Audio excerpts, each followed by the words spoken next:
नमस्कार मंडळी. लग्नानंतर होईलच प्रेम या मालिकेच्या पुढील भागात आपण असं पाहणार आहोत की रम्या ही काव्यासाठी कॉफी बनवते आणि ती जायफळाचा डबा हातात घेऊन म्हणते की काव्या, हे जायफळ खायला घालून मी नंदिनीला हळदीला येऊ दिलं नव्हतं.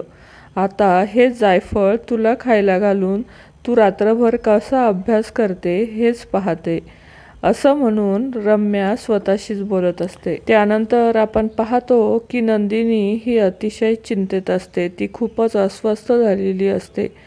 नंदिनी विचार करते की यांचं जर प्रेम एकतर्फी नव्हतं तर हे माझ्यासोबत कधीच आनंदी राहू शकत नाही, आणि जर खरं प्रेम असेल तर मलाच योग्य काय तो निर्णय घ्यायला हवा, असं बोलून ती तिथून निघून जाण्याचा विचार करते.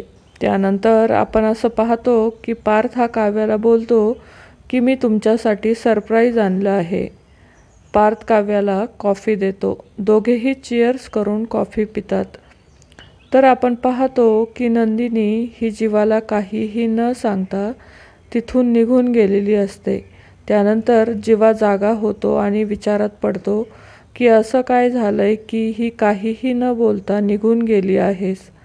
तर येणाऱ्या भागात नंदिनीला जीवा आणि काव्याचं सत्य समजेल का, हे पाहणं अतिशय रंजक असणार आहे. तर मंडळी, लग्नानंतर होईलच प्रेम या मालिकेचे नवनवीन अपडेट पाहण्यासाठी आपल्या चॅनलला नक्की सबस्क्राईब करा. धन्यवाद.